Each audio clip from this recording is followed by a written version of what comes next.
तेरा वचन मेरे पाँवों के लिए दीपक है और मेरे मार्ग का उजियाला है।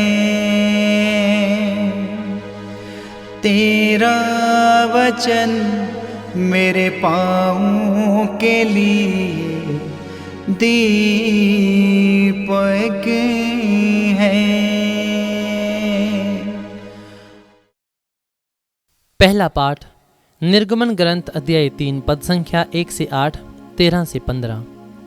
मूसा अपने ससुर मदियान के याजक यित्रो की भेड़ें चराया करता था। वह उन्हें बहुत दूर तक उजाड़ प्रदेश में ले जाकर ईश्वर के पर्वत होरेब के पास पहुंचा।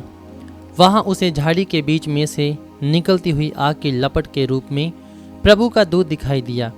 उसने देखा कि झाड़ी में तो आग लगी है, किंतु वह भस्म नहीं हो रही है। मूसा ने मन में कहा कि ये अनोखी बात निकट से देखने जाऊंगा और इसका पता लगाऊंगा कि झाड़ी भस्म क्यों नहीं हो रही है। निरीक्षण करने के लिए उसे निकट आते देखकर ईश्वर ने झाड़ी के बीच में से पुकार कर उसे कहा, मूसा मूसा। उसने उत्तर दिया, प्रस्तुत हूँ। ईश्वर ने कहा, पास मत आओ, पैरों से जूते उतार दो, क्योंकि तुम यहाँ खड़े हो वह पवित्र भूमि है। ईश्वर ने फिर उससे कहा, मैं तुम्हारे पिता का ईश्वर हूँ, इब्राहिम, इसहाक तथा याकूब का ईश्वर। इस पर मूसा ने अपना मुंह ढक लिया, कहीं ऐसा न हो कि वह ईश्वर को देख ले। प्रभु ने कहा, मैंने मिस्र में रहने वाली अपनी प्रजा की दयनीय दशा देखी और अत्याचारियों से मुक्ति के लिए उनकी पुकार सुनी है। मैं उनका दुख अच्छी तरह जानता हूँ। मैं उन्हें मिस्रियों के हाथ से छुड़ाकर और इस देश से निकालकर एक समुद्र तथा विशाल देश ले जाऊंगा, जहाँ दूध तथा मधु की नदियाँ बहती हैं। मूसा ने ईश्वर से कहा, जब मैं इस्राएलियों के पास पहुंचकर उनसे यह कहूँगा, तुम्हारे पूर्वजों के ईश्वर ने मुझे तुम्हारे पास भेजा है, और वे मुझसे पूछेंगे कि उसका नाम क्या है, तो मैं उन्हें क्या उत्तर दूंगा। ईश्वर ने मूसा से कहा, तुम इस्राएलियों को यह उत्तर दोगे, जिसका नाम सत्य है, उसी ने मुझे भेजा है। इसके बाद ईश्वर ने मूसा से कहा, तुम इस्राएलियों से ये कहोगे, तुम्हारे पूर्वजों के ईश्वर इब्राहिम, इसहाक तथा याकूब के ईश्वर प्रभु ने मुझे तुम लोगों के पास भेजा है। यह सदा के लिए मेरा नाम रहेगा, और यही नाम लेकर सब पीढ़ियां मुझसे प्रार्थना करेगी। ये प्रभु की वाणी है। ईश्वर को धन्यवाद। भजन अनुवाक्य। प्रभु दया और अनुकंपा से परिपूर्ण है। अनुवाक्य। प्रभु दया और अनुकंपा से भरपूर है। मेरी आत्मा प्रभु को धन्य कहे, मेरा सर्वस्व उसके पवित्र नाम की स्तुति करे। मेरी आत्मा प्रभु को धन्य कहे और उसके वरदानों को कभी नहीं बुलाए। अनुवाक्य। प्रभु दया और अनुकंपा से भरपूर है। वही मेरे सभी अपराध क्षमा करता और मेरी सारी कमजोरियां दूर करता है। वह मुझे सर्वनाश से बचाता और प्रेम तथा अनुकंपा से मुझे संभालता है। अनुवाक्य। प्रभु दया और अनुकंपा से भरपूर है। प्रभु न्यायपूर्वक शासन करता और सब पर दलितों का पक्ष लेता है। उसने मूसा को अपने मार्ग बताए और इस्राएल को अपने महान कार्य। अनुवाक्य। प्रभु दया और अनुकंपा से भरपूर है। प्रभु दया और अनुकंपा से परिपूर्ण है। वह सहनशील है और अत्यंत प्रेममय। आकाश पृथ्वी के ऊपर जितना ऊंचा है, उतना महान है अपने भक्तों के प्रति प्रभु का प्रेम। अनुवाक्य। प्रभु दया और अनुकंपा से भरपूर है। दूसरा पाठ कुरिन्थियों के नाम संत पौलुस का पहला पत्र अध्याय 10 पद संख्या 1 से 6 तथा 10 से 12।